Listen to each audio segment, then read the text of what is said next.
कोई इंसान नहीं बल्कि एक रोबोट है जिसे क्रैप ने बनाया है। क्रैप रोबोटिक हेड से बात करता है कि 2 महीने बाद मेरी कॉलेज में रीयूनियन पार्टी है और मैं तुम्हें वहाँ अपनी वाइफ बनाकर ले जाना चाहता हूँ, क्योंकि अगर मैं वहाँ सिंगल गया तो मेरे दोस्त मेरी बहुत ज्यादा मजाक बनाएंगे। देखो अभी से ही वो लोग मुझे सोशल मीडिया पर ट्रोल करने लगे हैं। वैसे तुम मेरी एक क्लासमेट की तरह दिखती हो जिसका नाम लीना है, पर अगर तुम मेरे साथ लीना बनकर पार्टी में चलोगी तो किसी को कुछ नहीं पता चलेगा, क्योंकि वो दूर विदेश में सेटल हो चुकी है। पर रोबोट कहती है कि तुमने तो मुझे अपनी तन्हाई दूर करने के लिए बनाया था, जिस पर क्रैप चौंक जाता है। और फिर लीना कहती है कि आर्टिफिशियल इंटेलिजेंस सबसे गंदा सेंस ऑफ ह्यूमर है। क्रैप कहता है कि मेरा एक सीक्रेट प्रोजेक्ट है जिससे मैं तुम्हारी बॉडी लगा दूंगा और फिर पार्टी के बाद हम ये सब फिर से पहले जैसा कर देंगे। इसके बाद क्रैप लीना की बॉडी ले आता है और फिर उसका सिर उसकी बॉडी पर फिक्स कर देता है और उससे कुछ करने को कहता है। पर लीना एकदम से एक्शन मोड में आ जाती है और एक के बाद एक शानदार मूव दिखाने लगती है। क्रैप पूछता है कि तुम ये सब क्या कर रही हो, और फिर जब क्रैप उसकी बॉडी चेक करता है तो वो एक 112 बैटल मशीन थी जिसे जंग में लड़ाई के लिए बनाया गया है। मतलब इसने बेदियानी में लीना के साथ एक सोल्जर की बॉडी जोड़ दी। क्रैप कहता है कि इसमें तो हम फंस सकते हैं क्योंकि ये मैं चुरा कर लाया हूँ, पर फिर भी क्रैप लीना को पार्टी में ले जाने के लिए तैयार कर लेता है। और फिर स्टोरी फिर से 2 महीने आगे पार्टी में आ जाती है और इन्हें पीटने के बाद लीना क्रैप के साथ पार्टी से चली जाती है। और फिर थोड़ी देर बाद ही इन दोनों को पुलिस ऑफिसर रोक लेता है और इनकी आईडी चेक करने लगता है। क्रैप तो अपनी आईडी दिखा देता है पर वो लीना की आईडी भी मांगने लगता है, पर क्रैप कहता है कि इसकी आईडी अभी बनी नहीं है, जिस पर वो ऑफिसर उसके साथ बदतमीजी करने लगता है। पर तभी लीना उसकी अकल ठिकाने लगा देती है और उसकी गाड़ी भी तोड़ देती है। क्रैप कहता है कि ये तुमने क्या कर दिया, पर लीना को कोई फर्क नहीं पड़ता और फिर ये दोनों वापस घर आ जाते हैं। क्रैप चेंज कर लेता है और बहुत खुश लग रहा है और फिर ये लीना से कहता है कि मेरे सोकर उठने से पहले ही पूरा रूम साफ कर देना, पर पहले मुझे सुलाओ। और फिर लीना क्रैप को बेहोश कर देती है क्योंकि क्रैप भूल गया था कि इसकी बॉडी एक सोल्जर की है। और फिर जब इसे दोबारा होश आता है तो ये देखता है कि पूरा रूम साफ हो चुका है। और फिर क्रैप से मिलने इसके माता पिता भी आ जाते हैं और लीना को देखकर कहते हैं कि ये कौन है, जिस पर लीना बताती है कि मैं क्रैप की वाइफ हूँ, जिस पर ये दोनों काफी खुश हो जाते हैं कि चलो इसे वाइफ तो मिली। इसीलिए ये सेलिब्रेट करने के लिए एक रेस्टोरेंट में चले जाते हैं। पर वहाँ क्रैप की मॉम नोटिस करती है कि लीना खाना नहीं खा रही, जिस पर लीना कहती है कि मेरा तो पेट ही नहीं है। पर क्रैप बात को संभाल लेता है कि ये मजाक कर रही है, दरअसल इसे भूख नहीं है। इसके बाद क्रैप लीना को समझाने की कोशिश करता है कि हमें ये सारे सबूत मिटाने होंगे और तुम्हारी बॉडी को वापस वही मिलिट्री लैब में रखना होगा, वरना हम दोनों पकड़े जाएंगे।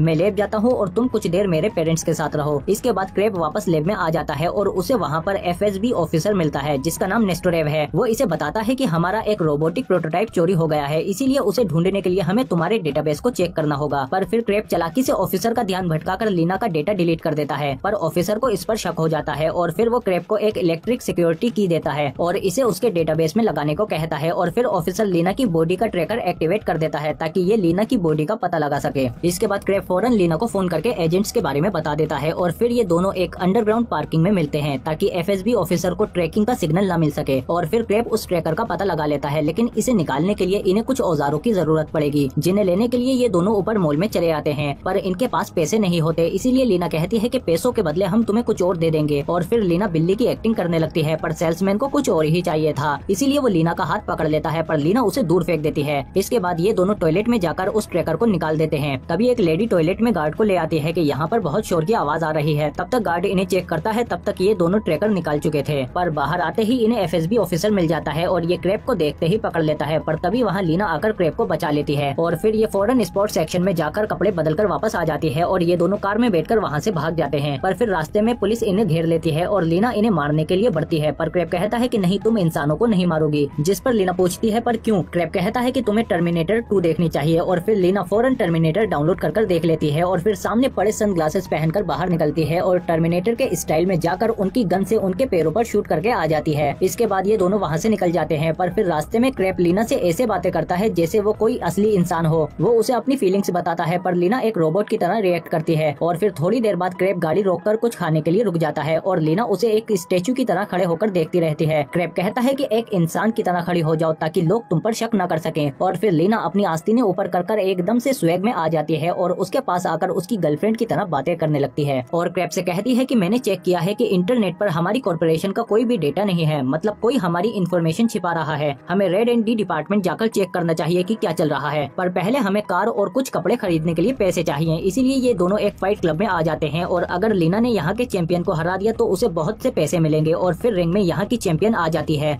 वो कभी नहीं हारी, पर लीना उसे एक हाथ से पकड़कर उठा देती है और उसे आसानी से हरा देती है। जीतने के बाद लीना को काफी पैसे मिल जाते हैं, पर लीना कहती है कि हमें कार और कुछ कपड़े चाहिए। इसके बाद ये दोनों चीफ इंजीनियर के घर आ जाते हैं। इसके बाद चीफ इन्हें बताते हैं कि हमारी ऑर्गेनाइजेशन में एक जासूस है जो सारी इन्फॉर्मेशन लीक कर रहा है और वो यहाँ एंड्रॉइड रोबोट को चुराने के लिए आया है, पर तुमने उससे पहले ही चुराकर उसका सारा खेल बिगाड़ दिया। इसको उम्मीद नहीं थी कि रोबोट इतना ज्यादा सक्सेसफुल होगा, पर लीना कहती है कि वो एंड्रॉइड तो सिर्फ एक बॉडी है, उसकी कामयाबी उसका सिर यानी उसका दिमाग है, जिसे सालों मेहनत के बाद क्रेप ने बनाया है, उसके बिना शरीर का कोई रोल नहीं। इसके बाद ये दोनों जब यहाँ से निकलते हैं तो इनके पीछे पुलिस लग जाती है। लीना इन्हें चकमा देने की कोशिश करती है, पर फिर भी ये लोग उसे घेर लेते हैं, पर लीना बाहर आकर इन्हें हटाने की कोशिश करती है, पर इस बार इन ऑफिसर्स के पास इलेक्ट्रोमैग्नेटिक गन है, जिससे ये लीना को जाम कर देते हैं और लीना की बॉडी हिल नहीं पाती। और फिर इन्हें एक वैन में बिठाकर एजेंट इन दोनों को एक पुराने वेयर हाउस में ले आते हैं। लीना और क्रेप एक दूसरे को अपनी फीलिंग्स बताते हैं कि वो एक दूसरे को पसंद करते हैं। इधर नेस्टरेव अपने साथियों को मार देता है और AK-47 क्रेप के हाथ में दे देता है ताकि इस पर इल्जाम आए, और फिर ये बताता है कि मैं ही वो जासूस हूँ जो इस एंड्रॉइड को चुराने के लिए आया हूँ। पर तभी वहाँ एक ऑफिसर उठ जाता है और नेस्टरोव उसे मार देता है। इसी बीच क्रेप को भागने का मौका मिल जाता है और नेस्टरेव भी लीना को लेकर चला जाता है और क्रेप के निकलते ही वेयर हाउस धमाके से उड़ जाता है। इसके बाद क्रेप इंटरनेट के जरिए लीना की लोकेशन का पता कर लेता है, जिसे अमेरिका ले जाया जा रहा है। क्रेप उसे ढूंढने के लिए निकल जाता है। इधर ये लोग भी लीना को भेजने के लिए जहाज पर ले आते हैं, पर कस्टमर को देने से पहले ही वहाँ क्रेप आ जाता है और इसके हाथ में गन देखकर नेस्टरोव समझ जाता है कि ये बेवकूफ कभी भी एक इंसान पर गोली नहीं चलाएगा। पर क्रेप उसके बजाय जाल की पावर सप्लाई को शूट कर देता है, जिससे लीना आजाद हो जाती है और फिर ये एक एक करके सभी को मार पीट कर ठिकाने लगा देती है और नेस्टरोव के साथ साथ कस्टमर को भी नहीं छोड़ती। इसके बाद क्रेप इसके करीब आता है और उसे किस कर लेता है, पर लीना कोई रिस्पॉन्स नहीं देती क्योंकि उसे नहीं पता कि कैसे रिस्पॉन्स करना है। वो नहीं जानती थी, पर लीना ये जानती थी कि क्रेप उसे प्यार करता है। इसके बाद ये दोनों खुशी खुशी बातें करते हुए ऑफिस चले जाते हैं और वहाँ इनका बॉस इन्हें थैंक्स बोलता है कि इन दोनों ने उस जासूस का पता लगाकर कंपनी को बचा लिया। इसीलिए वो क्रेप को लीना पर और रिसर्च करने की परमिशन दे देते हैं और ये मूवी यही खत्म हो जाती है। और आप कमेंट करके बताओ कि आपको ये मूवी कैसी लगी। उम्मीद है कि